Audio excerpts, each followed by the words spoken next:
CNG blast होती तो एक गाड़ी में ब्लास्ट होता, ये सीएनजी ब्लास्ट होता तो एक गाड़ी में होता, ना कि 10-15 गाड़ियों में होता।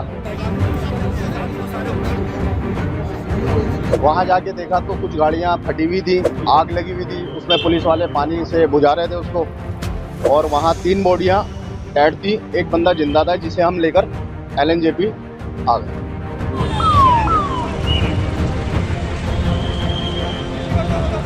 कि मैं जैसे आपको मैंने बताया, 2-3 लोगों को ही हम उठा पाए, इतने प्रशासन वाले पहुंच गए। हाँ, और यहाँ पे लोग तो काफी घायल थे और गाड़ियाँ, मतलब इतना धुआं था यहाँ पे, इतना फोग था बहुत ज्यादा।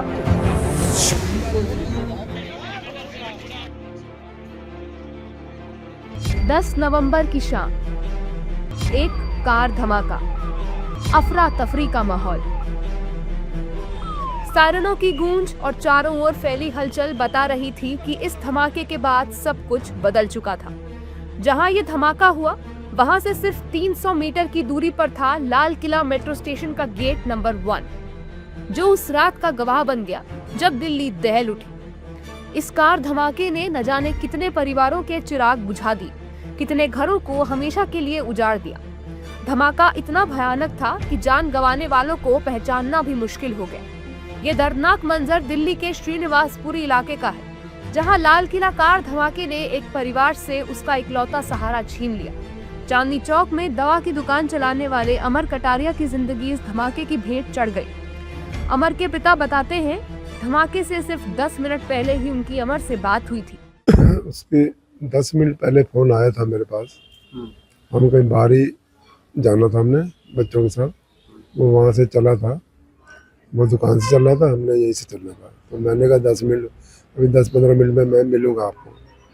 वो भी वो दुकान से चला तो हम यहीं से चले।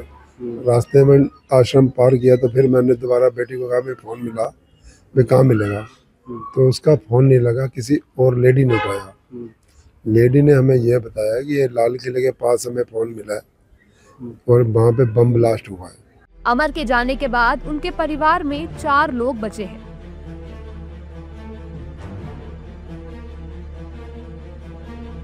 दस नवंबर की शाम लाल किले के पास हुए ब्लास्ट ने जुम्मन की जिंदगी छीन ली। उत्तर पूर्वी दिल्ली के शास्त्री पार्क के इस पिता के पीछे अपाहिज पत्नी और 3 छोटे छोटे बच्चे रह गए। मासूम चेहरे अब पिता की याद में रो रहे हैं। मेरा भाई का नाम जुम्मन है, लाल किले पे गया था रिक्शा चलाने के लिए। रिक्शे के साथ इसका कुछ पता नहीं चला बिल्कुल भी। डेड बॉडी मिली तो बिल्कुल गोश्त का लोथड़ा मिला था सर, समझ में आया। मेरे तो भाई के बच्चे छोटे छोटे हैं, उनकी बीवी भी विकलांग है, समझे किराए का घर रहता, कोई सहारा नहीं, एक बूढ़ी माँ है। हमने बहुत छानबीन करा, कभी यहाँ वहाँ जा रहे थे अस्पताल, डॉक्टर हमें देखने भी नहीं दे रहे थे, हमें कुछ कोई भी नहीं था। फिर हमने 100 नंबर को कॉल करा, फिर हमने 100 नंबर को बुलाया, फिर हम चांदनी चौक थाने गए, फिर थाने से फिर हम इंक्वायरी निकलवाया। जब भी हमारा कोई सपोर्ट नहीं हो पा रहा था, फिर हम अपने सीलमपुर थाने आए, फिर सीलमपुर थाने में कंप्लेंट करा। फिर वहाँ से चांदनी चौक वाले से पुलिस से फ़ोन आया तो कहने लगे एक बॉडी और आई है, एक बार आप और आके देख लीजिए जो अर्बन के पास है डेड बॉडी का। फिर हम वहाँ गए, तब जाके हमारा भाई का वो मिला, बॉडी मिला।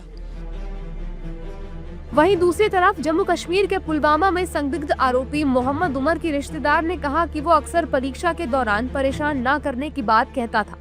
रिश्तेदारों के बार बार आग्रह के बावजूद उसने आश्वासन दिया कि 2-3 दिनों में घर लौट आएगा।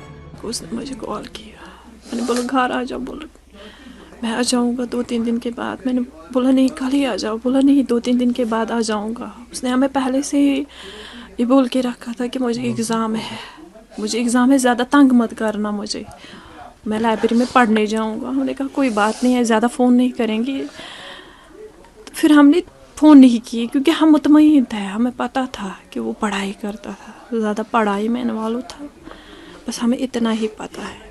लाल किले के पास हुए इस आतंकी हमले ने न सिर्फ दिल्ली बल्कि उत्तर प्रदेश के अमरोहा से आए 2 दोस्तों की भी जान ले ली।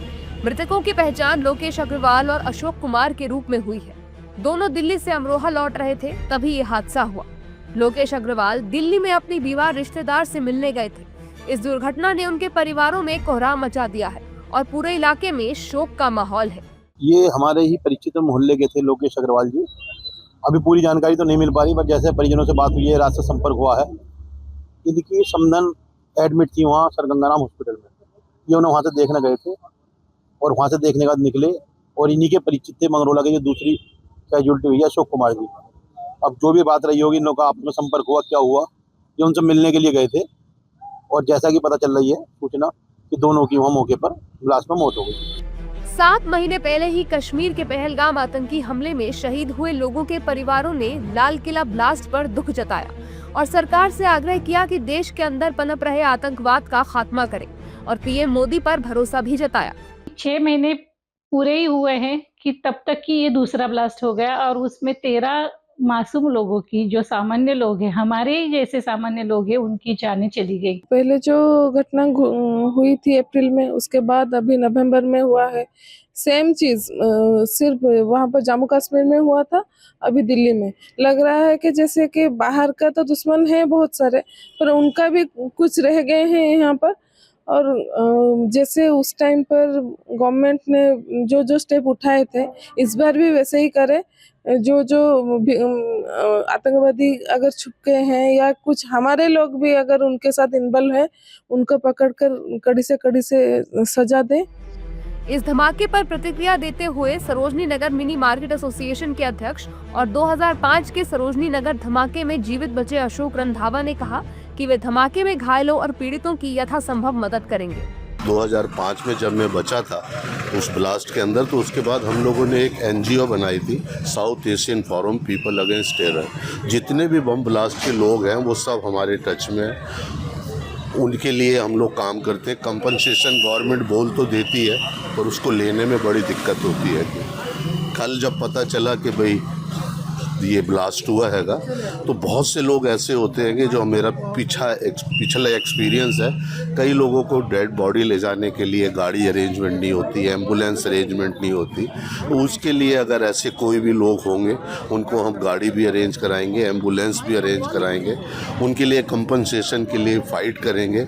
और जो घायल हुए हैं उनका क्या इलाज चल रहा है, कैसे इलाज चल रहा है, उसके लिए भी हम लोग मदद करते हैं। लाल किले के पास 10 नवंबर की शाम हुए इस भयानक धमाके ने न सिर्फ दिल्ली की गलियों को हिला दिया, बल्कि कई परिवारों की दुनिया हमेशा के लिए बदल दी।